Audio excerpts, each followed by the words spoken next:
Picture yourself sitting under a big old tree. It's quiet, no traffic, no buzzing phones, no endless notifications. You're there, and the world is still. Everything seems calm, almost too calm. But inside your head, thoughts spin around like a tornado. Random regrets, that awkward conversation you had 2 years ago, the project that's due tomorrow, the subtle panic over what people might think of you. It's like a broken record that keeps looping, refusing to stop. You know the feeling, most of us do. Overthinking is like having a roommate in your head who never shuts up. Now, I'm going to tell you something different, something that might flip your idea of fixing overthinking on its head. For a moment, forget the quick tips you've heard before. Things like, just think positive, or try distracting yourself. The secret I'm about to share is rooted in Zen philosophy, something that's been passed along quietly for centuries. It's not complicated. It might even sound too simple at first. But if you give it a chance, it'll change the way you deal with your thoughts forever. Let's start with a short story. There's this old Zen master known for his calm, unshakable presence. People traveled for days just to sit with him and ask questions. One time, a stressed-out visitor came and complained that his mind never stopped racing. "I can't sleep," the man said. "I can't focus on my work. I can't enjoy anything because my head is always filled with noise." He expected the master to give him a magic mantra, some secret technique, maybe a list of steps. Instead, the old man smiled and said, "Thoughts are like clouds. You are the sky. Clouds come and go, but the sky remains clear and calm." The visitor was confused at first. What does that even mean? Here's the thing. Overthinking isn't the problem. Your attachment to those thoughts is the real issue. In other words, the problem isn't that thoughts appear in your mind, it's that you get sucked into them. You start fighting them, wrestling with them, trying to push them away, or trying desperately to solve all of them. And that's exactly what keeps them alive and kicking. It's like trying to calm a swimming pool by slapping the surface of the water. The more you try, the more ripples you create. This Zen secret is all about changing the relationship you have with your thoughts. Instead of trying to silence them or figure them all out, you just watch them. Like the old master said, be the sky, not the clouds. Let them drift in and out without labeling them as good or bad, right or wrong. Stop adding fuel to the fire by reacting to every single thought that pops into your head.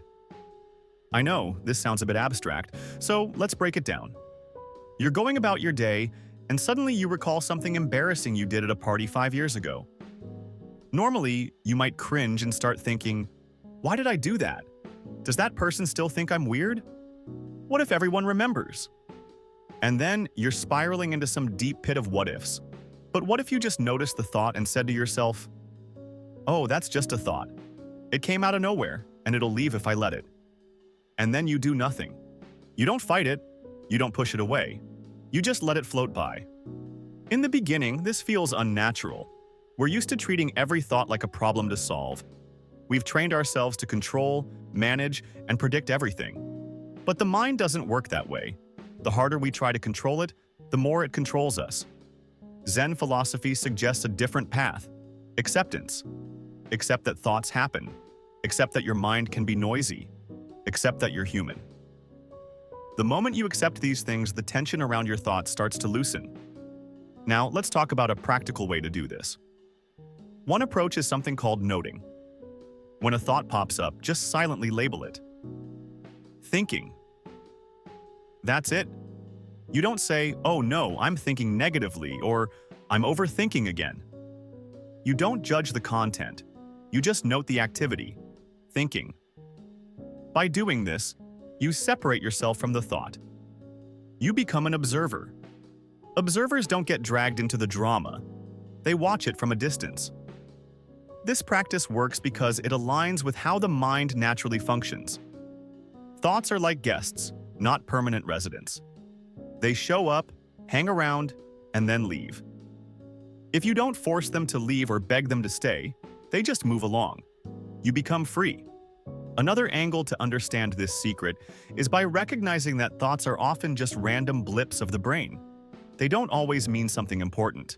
But our minds love to latch onto them, weave stories, add color and detail, and soon it feels like a big deal. Realizing that most thoughts don't deserve your full attention, lets you refocus on what actually matters, like enjoying a walk, working on a personal project, or just being at peace with whatever moment you're in. You might wonder, if I don't engage with my thoughts, how will I solve my problems? That's a fair question. Zen doesn't say never to think or solve problems. It says don't overthink. When you step back and stop giving unnecessary energy to every random worry, guess what happens? Your mind clears up. You gain clarity, and you can think more effectively. Your solutions become simpler and more direct because you're not lost in a maze of excessive mental chatter. This skill, watching thoughts without getting tangled, isn't mastered overnight. Think of it like training a muscle. At first, you might only catch yourself after you've spent 20 minutes lost in your own head. That's normal. The next time, maybe you catch it after 10 minutes, then 5, then 1.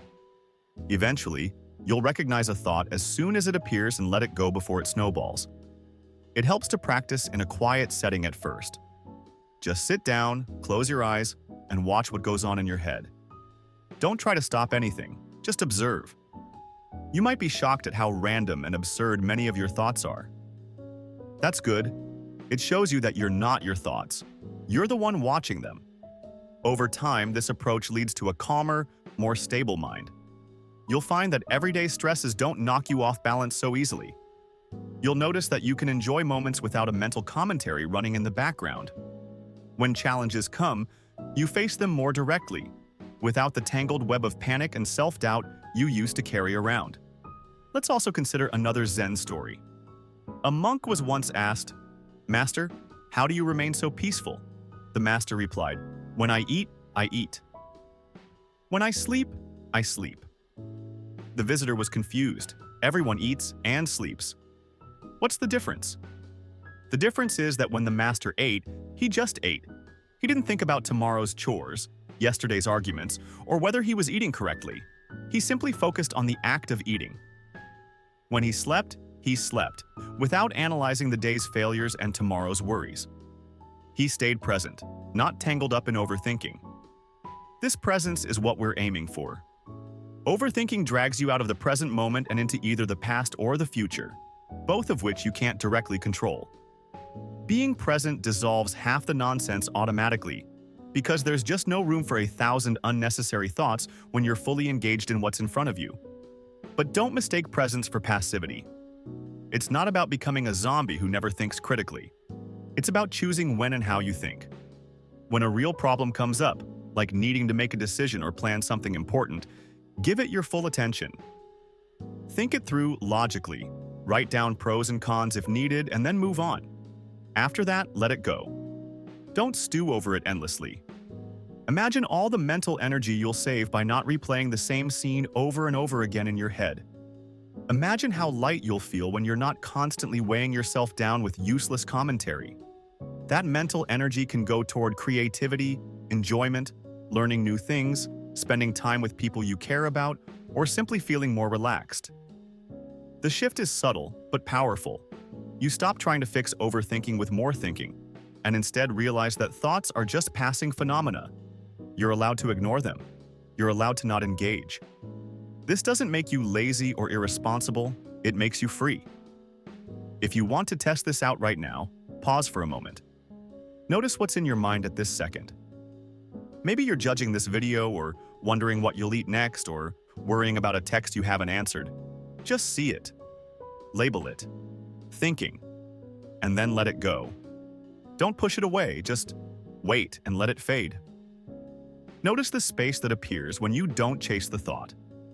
This is the Zen secret. Stop wrestling with your thoughts.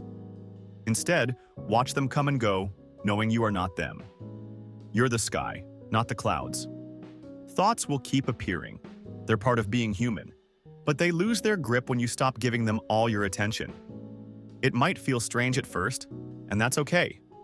Any new skill feels weird. But with practice, you'll realize that overthinking isn't some curse you're stuck with. It's just a habit that can be unlearned, one thought at a time, by simply letting them pass like clouds drifting across a quiet, boundless sky. It's that simple. And yeah, that's the real secret.